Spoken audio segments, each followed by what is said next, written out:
जय हिंद। देखिए, अभी जो पहलगांव में इतना दुर्दांत अपराध किया इन लोगों ने, हमारे निहत्थे लोगों को, पर्यटकों को गोली मार दिया, ये हमारी इंटेलिजेंस फेल्योर था। और अगर अभी पाकिस्तान के साथ एक छोटा मोटा युद्ध होता है तो इस स्थिति में किसका पलड़ा भारी रहेगा और भारत को क्या करना चाहिए? देखिए, हमारा इंटेलिजेंस फेल्योर था यहाँ पर।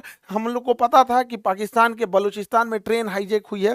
पाकिस्तान इसका ध्यान भटकाने के लिए, अपने फेल्योर को छुपाने के लिए कुछ ना कुछ चीज़ों को करेगा, फिर भी हम लोग ने इसे इग्नोर किया। हालिया में रावलपिंडी में जो इसने बयान दिया था आसिम मुनीर की, हम अलग हैं, हम दुनिया को बताएंगे कि हम मुस्लिम बाकियों से अलग हैं, ये बात हकीकत है कि हम इंडियन मुसलमानों से तुम्हारा कोई तुलना ही नहीं है, क्योंकि शेर और सुअर में कोई तुलना नहीं होता है। इसके अलावा टेरिफ वार भी चल रहा था, इसे भी हमारी इंटेलिजेंस एजेंसियों ने उतना ध्यान से नहीं दिया। हालांकि लास्ट मोमेंट पर इंटेलिजेंस ने कहा था कि अप्रैल के दूसरे सप्ताह में हमला हो सकता है।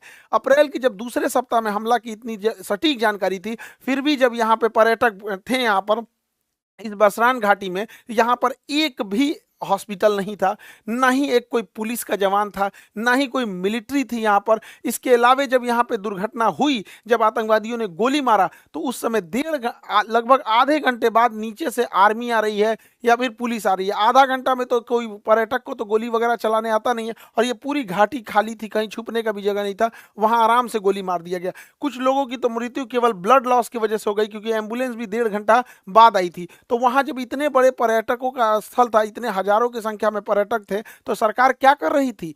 आखिर इतना इंटेलिजेंस मिलने के बाद भी अगर ये आपका भी फेल्योर है, तो सरकार कितने लोगों को सस्पेंड की? हालांकि गवर्नमेंट कई बार क्या होता है, ऐसे लोगों में सस्पेंड नहीं करती, क्योंकि गवर्नमेंट का गलती उजागर हो जाती है। लेकिन आपका गलती उजागर ना हो, इसके लिए आप किसी को सस्पेंड नहीं कीजिएगा, तो आगे फिर ऐसी घटनाएं होंगी यहाँ पर, और इस घटनाओं को ये सब फिर से दोहराएंगे सब। देखिए, इसमें करना क्या चाहिए, बिना लोकल के सपोर्ट के ये नहीं हुआ होगा। तो जो लोकल इनके स्पाई के रूप में काम कर रहे थे, उन्हें सेना जो है पब्लिकली सजा दे, सबके सामने जितनी कठोर सजा हो सकती है उतनी कठोर सजा दो। लेकिन वैसे कश्मीरी जिन्होंने पूरे तन मन से भारत के लिए अपना जान तक इन्होंने निछावर कर दिया, ऐसे कश्मीरी का रिस्पेक्ट होना चाहिए। चाहे वो कोई भी कश्मीरी भाई हो, चाहे वो नजाकत अली हो जो टूरिस्ट गाइड का काम कर रहे थे, लगभग 11 लोगों को बचाएं, चाहे वो माजिद खान ड्राइवर हैं जिन्होंने लगभग 6 लोगों को बचाया, चाहे सैयद हुसैन आबिद हो जो लड़ते लड़ते शहीद हो गए, आतंकवादियों से M4 राइफल छीन लिए, ऐसे लोगों का भी सम्मान होना चाहिए। हालांकि मीडिया में ये सब चीज़ों को दब गए हैं, क्योंकि जब ये दिखाएंगे तो पाकिस्तानियों का भी मनोबल टूटेगा।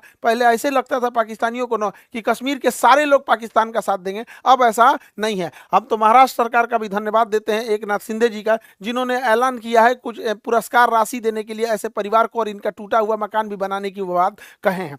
देखिए, इस बार का मामला थोड़ा अलग था। जब ये हमला हो रहा था, तो इससे काफ़ी दूर श्रीनगर है, इससे काफ़ी दूर श्रीनगर का लाल चौक का एरिया हमेशा चहल पहल रहता है। लेकिन वो एक हफ्ते तक श्रीनगर की सड़क शटर डाउन रहा, ये दिखाने के लिए कि ये लोग इस घटना में शहीद हुए लोगों की श्रद्धांजलि दे रहे हैं। और जमा मस्जिद के इमाम ने भी पूरे खुल के मंच से भी कहा था कि इस तरह की किसी भी घटना को पाकिस्तान अगर अंजाम देता है तो इस सब चीज़ों को कभी एक्सेप्ट नहीं किया जाएगा। तो इस बार भारत में इस चीज़ों को एकता देखने को मिली है। लेकिन जो लोग इसमें शहीद हुए हैं, चाहे वो पर्यटक हैं, चाहे जो वहाँ के लोकल लोग हैं, उनको भी गवर्नमेंट को सोचना पड़ेगा। तो इनको भी कश्मीर के एरिया में कुछ बागान होंगे, जैसे ड्राई फ्रूट के बागान हो सकते हैं, केसर के हो सकते हैं, या फिर सेब के हो सकते हैं, तो गवर्नमेंट इन्हें अलॉट कर सकती है, या गवर्नमेंट इन्हें पुरस्कार दे सकती है, जिससे कि बाकी के लोग प्रेरित हो गए। कोई DM SP क्यों बनना चाहता है? क्योंकि देखता है कि समाज में उसकी इज्जत है।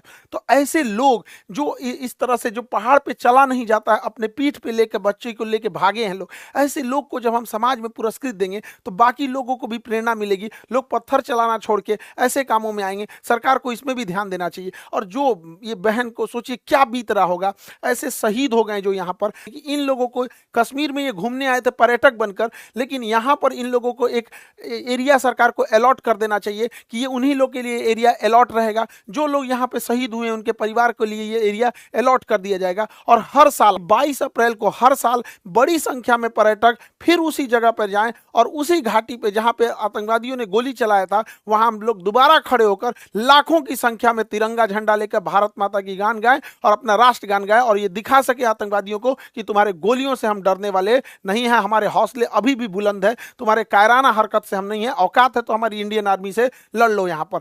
अब हम लोग को समझना पड़ेगा कि ये आतंकवादी सब चाहते क्या है, ये आतंकवादी क्या चाहते हैं। तो देखिए, ये आतंकवादी अगर चाहता तो इनको गोली मार दिया, इनकी वाइफ को भी मार सकता था, लेकिन नहीं मारा। कहा कहा कि तुम मतलब पूछा कि हिंदू हो कि मुस्लिम हो, धर्म पूछ के मारा। ये जानता था कि ये बात जब समाज में जाएगी तो ये इन आतंकवादियों का मकसद है कि भारत को इंटरनल तोड़ दिया जाए। देखिए एक्सटर्नल लड़ाइयाँ हम लड़ सकते हैं, इंटरनल टूट जाएंगे तो बड़ा मुश्किल हो जाता है।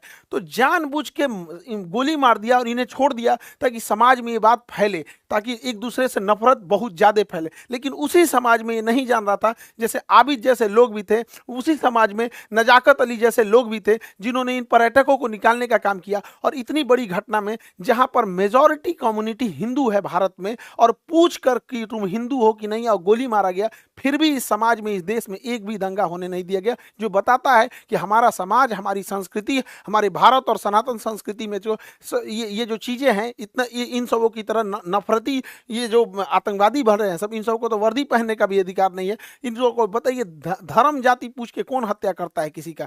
तो ये यही चाहता है कि हम लोग इंटरनल डिस्प्यूट में फंस जाए। दूसरा क्या चाहता है? कोई ना कोई तो इसका मकसद होगा। दूसरा ये चाहता है कश्मीर से पर्यटक हट जाए, इसीलिए ताकि कश्मीर में बेरोजगारी बढ़ जाए, महंगाई बढ़ जाए, तो युवाओं को अपनी ओर ये खींच सकता है। लेकिन हम लोगों को आगे प्रयास करना पड़ेगा और सरकार को भी, ताकि पर्यटन में कभी भी कमी आने नहीं दिया जाए। क्योंकि कश्मीर में जब से पर्यटन बढ़ा है, 370 हटा है, तो जो कश्मीरी को ये लोग 10,000 12,000 दे के पत्थर चलवाते थे, आज वो कश्मीरी पर्यटक में कोई नाव ले जा रहा है, कोई गाइड बना हुआ है, कोई घोड़े से किसी को घुमा रहा है, कोई अपना वहां दुकान चला रहा है। ऐसे करके कोई भी कश्मीरी छोटा मोटा बिजनेस करके 25-30 हजार रुपये अपने कमा रहे हैं।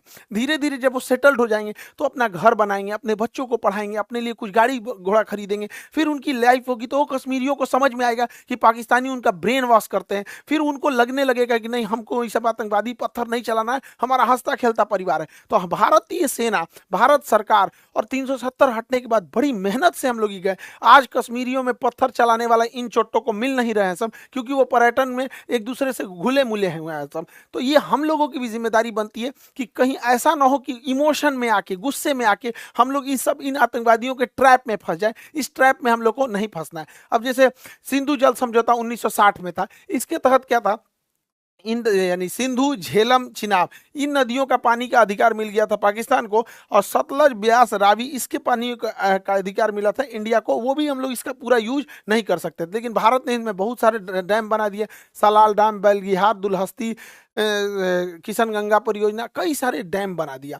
अब इसमें इतनी भयानक घटना हुई थी, इसलिए भारत सरकार ने इन डैम के पानियों को रोका। हालांकि हमारे पास अभी फिलहाल पूरा इंफ्रास्ट्रक्चर नहीं है कि पानियों को ज्यादा देर तक होल्ड कर सके, लेकिन अभी क्या है कि 2 महीने बाद धान बोने की टाइम आएगा, और जब हम धान बोते हैं तो धान में ज्यादा पानी चाहिए। उस समय बांध की पानी रोक दे और जो धान की फसल है ये नष्ट हो जाए, धान की फसल नष्ट हो जाए, क्योंकि पानी नहीं मिलेगा तो धान की फसल बर्बाद हो जाएगी। और उस पानी को रोके रखे, और जब ये पानी जाएगा, ठंडी का दिन आएगा, अक्टूबर नवंबर आएगा, तो गेहूं बोने का टाइम आता है। गेहूं को ज्यादा पानी देंगे तब नष्ट हो जाएगा, तो उस समय पनिया छोड़ दे, धान को सुखा के मुआ दे, गेहूं को भिगा के खत्म कर दे। इन भिकमंगों को जब आटा खरीदेगा 600 रुपये किलो, तब समझ में आएगा कैसे तड़पा तड़पा के। देखिए हमारे मासूम जनता, मासूम लोगों को गोली मारे हैं सब।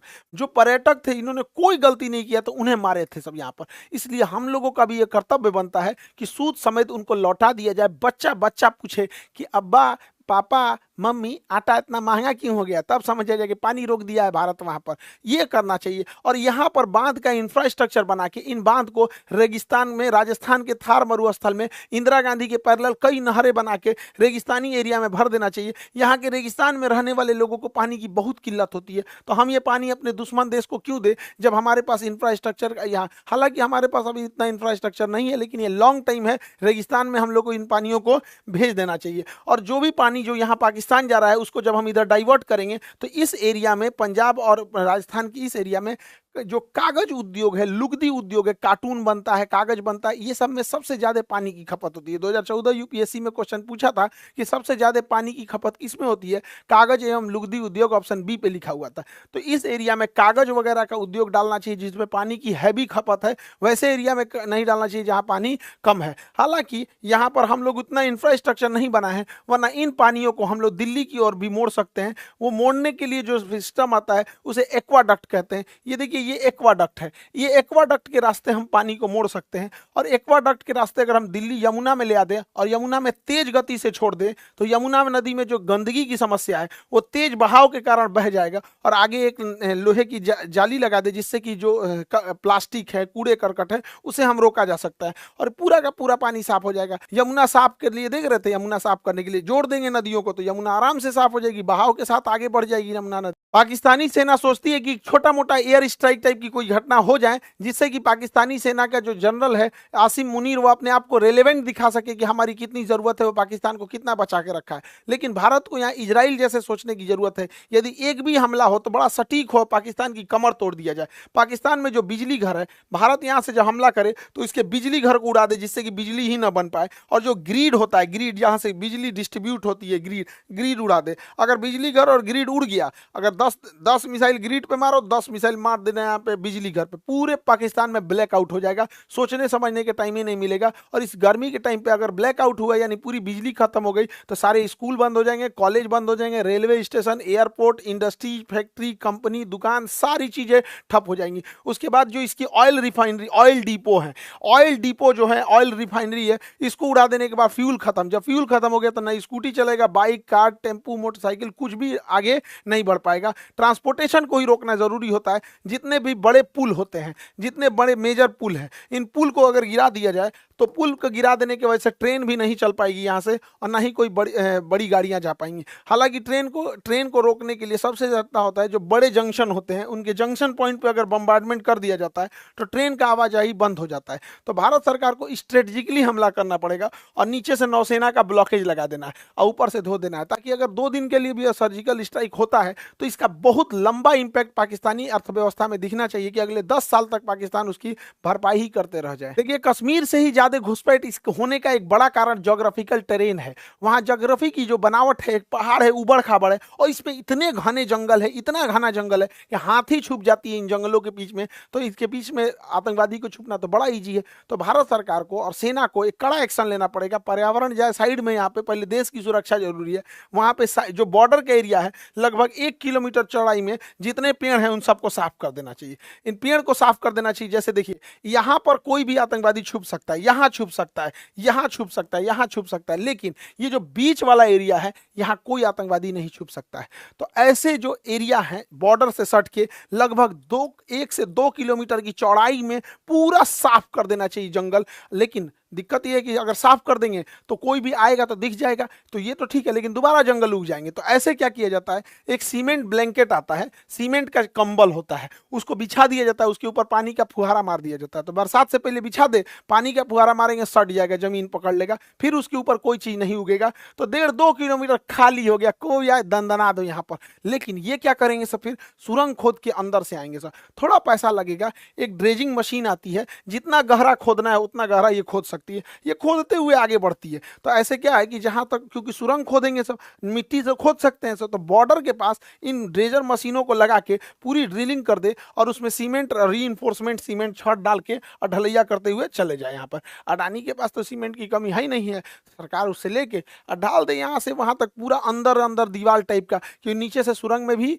नहीं आ सकता। इससे क्या है कि थोड़े बहुत तक तो हम लोग रोक सकते हैं, ऐसा नहीं है कि कहीं से भी सुरंग खोद के वो आ सकता है। उधर पाकिस्तान का प्रधानमंत्री कहता है कि पानी रोक देने को एक्ट ऑफ वार कहते हैं। अरे बैल कहीं का, रोकने से पहले हमको ही पता था, तुम कौन सी एक्ट ऑफ वार करेगा। 71 में हम लोग मारे थे तुमको, 93,000 फौज छोड़ के गए थे। आइए तुम्हारा नया ये है, ये छर्रा को देखिए यहाँ पे, ये उसका पाकिस्तान का नया छर्रा है। ये कह रहा है कि हमसे बिना पूछे पानी रोका गया है, या तो पानी आएगा या तो वहां से नदियां, खून की नदियां आएंगी। सोच रहा तू नहीं, तोरा पिए का पानी घटल है, अगर यहाँ से खून का नदी बहेगा यहाँ पे, पकलोल कहीं का। इस छर्रा को क्या बुझा रहा है, जुमा 8 दिन हुआ इसको राजनीति में आए हुए। एक यूरोपीय मीडिया हाउस ने पाकिस्तान के रक्षा मंत्री का इंटरव्यू लिया और कहा कि आप लोग तो आतंकवाद को बढ़ावा देते हैं, आतंकवाद का संरक्षण करते हैं, भारत में आतंकवाद भेजते हैं। तो ये बुढ़वा कह रहा है, हाँ हम भेजते हैं, 3 दशक से भेज रहे हैं, 30 साल से, और अमेरिका के और यूरोप पे कहने पर भेज रहे हैं। ये बेचारी अंग्रेज पत्रकार थी, रे बकलोलिया, इसका तो मोए मोए हो गया। पूरा थुथुरे लटक गया इसका। ये सोची थी कि हम पाकिस्तान की बेइज्जती करेंगे, इसी का बेइज्जती कर दिया। इन बैलों, ये बुढ़वा के भरोसे मत रहना, ये डूबते जहाज है सब, कई आदमी को लेकर डूबेंगे सब। बेचारी के चेहरे उतर गया यहाँ पे। ये क्या कह रहा है कि हम भारत पर परमाणु बम मार देंगे। तुम पहले भारत पे परमाणु बम मारोगे तो क्या ऐसे तो चला के तो मारोगे नहीं परमाणु बम? किसी जहाज से लेके आएगा, मिसाइल से ले आएगा मारने के लिए? ऐसे तो ले आके नहीं सीधा ने पटक देगा। तो हमारे पास S-400 है। तुम्हारा जहाज उड़ने से पहले, बुढ़ऊ समझ में आ गया चचा, जहाज उड़ने से पहले S-400 को पता चल जाता है। अगर 400 किलोमीटर के दायरे में कोई जहाज जैसे टेक ऑफ करता है पता चल जाता है, मार के गिरा दिएगा। दूसरा, ये बुढ़वा क्या कहता है? ये बुढ़वा कह रहा है कि हम 130 गो मिसाइल परमाणु बम मारेंगे। अरे बैला कहीं का, तुम भारत को मारने के लिए 130 को परमाणु बम चलाएगा? पूरा एशिया उड़ाना है क्या रे? ये बुढ़ा सठिया गया है। इसको पूरा एशिया, हम लोग को कोई जरूरत नहीं है 130 परमाणु बम चलाने की। हम लोग के लिए 5 गो एनफ है। इधर ग्वादर, इधर कराची, इस्लामाबाद, मुल्तान, लाहौर, पेशावर, यही 5-6 गो है, ये है, काम खत्म। यहाँ 130 गो चलाएगा ये बैल कहीं का। देखिए, भारत सरकार को टेक्टिकली सोचना पड़ेगा कुछ खुफिया तरीके से। देखिए, जो बंदूक की गोलियां होती हैं, अगर इनमें हम साइज थोड़ा सा बड़ा कर दे तो बंदूक के अंदर ही फट जाएगी। तो हम लोग जो पाकिस्तानी जो कश्मीर में गोलियां स्मगलिंग कर रहा है, उसके चेन में घुसना पड़ेगा। हमारी इंडियन आर्मी का एक कवर्ड ऑफिसर उस चेन में घुस जाए गोलियों की सप्लाई वाले में, और उन्हीं 1,000 गोलियों के बीच में एक ऐसी गोली डाल दे जिसका साइज थोड़ा सा बड़ा हो। अगर थोड़ा सा साइज बड़ा हो तो बंदूक के अंदर ही फट जाएगा। नहीं तो इन गोलियों को गर्म करके बेच दे। पानी में उबाल देने के बाद इसके अंदर का बारूद काम नहीं करता है, उसके बाद ये गोली चलाएगा तो ठक ठक बोलेगा, गोली नहीं निकलेगा। तो धीरे धीरे धीरे धीरे कैसे नकली नोट मार्केट में आ जाता है तो पता नहीं चलता है। उसी तरह नकली गोलियां पहुंचा देना है, जो साइज में बड़ी हो तो बंदूक फाड़ देगी, नहीं तो उबला हुआ रहेगा। पानी में उबाल देंगे, उसके बाद सुखा देंगे तो पता कौन चीज चलेगा कि अंदर का बारूद काम नहीं कर रहा है। 1,000 के बीच में से 100 गो गोली ऐसे ही ना निकाल दे तो ये हो जाएगा। लेकिन हम तो कहते हैं सरकार से कि एक छोटे साइज का नैनो चिप बनाइए, माइक्रो चिप बनाइए, जो जीपीएस सिग्नल दे सके, जीपीएस सिग्नल दे सके, और इन बंदूक के पीछे बट में या कहीं पे भी उसको इंस्टॉल कर दे। उस जीपीएस सिग्नल देने वाले को जहां भी इंजीनियर देखे, सब कोई सुटेबल जगह, उसके जगह पे उसको इंस्टॉल कर दे, और स्मगलर के थ्रू, अपने ही स्पाई खुफिया एजेंसी के थ्रू उन आतंकवादियों में बंटवा दे राइफल। अब ये ससुरा राइफलवा में जीपीएस लगल है, अभी जहां जहां आतंकवादी जाएगा सब ना, वो जीपीएस ट्रैक करते रहेगा। इनको मारना नहीं है, बाप रे बाप, मारना नहीं है, पकड़ा जाएंगे सभी सब। ये जहां जहां घुसेगा, कहाँ रुका है, किसके यहाँ रुका है, नाश्ता के टाइम कहाँ था, रात में कहाँ था, खाना के टाइम कहाँ था, बंदूक चलाने कहाँ गया है, बॉर्डर पार किया है कि नहीं, कहाँ नहीं किया। ऐसा ऐसा अगर हम लोग 100 गो बंदूक हिला दिए लोग ना, राइफल हिला दिए लोग ना, 6 महीना तक इन राइफल वालों को मारना ही नहीं है। 6 महीना तक सारी जानकारी हम लोग को मिल जाएगी यहाँ पे। तो हम तो कहते हैं कि भैया थोड़ा सा खुफिया तरीका से सोचना पड़ेगा, खतरनाक तरीका से। शराफत से भी लड़ना है, सामने से भी लड़ना है, और खतरनाक बुद्धि से भी लड़ना है। तब जाके हम अपने कश्मीर को शांत रख पाएंगे। कश्मीर हमारे लिए माथे का मुकुट है, उसके लिए हमें जो करना पड़ेगा हम वो करेंगे। आप क्या सोचते हैं इसके बारे में? क्या इसके अंदर जीपीएस लगाना चाहिए, या फिर बंदूक की गोली का साइज बढ़ा के, या फिर उबाल के गोलियों को सप्लाई करना चाहिए कि नहीं, ताकि उन लोगों के जो मनोबल है, उनके मानसिकता पे हम जीत सके? आगे हम आपको अगले वीडियो में मिलेंगे। जय हिंद।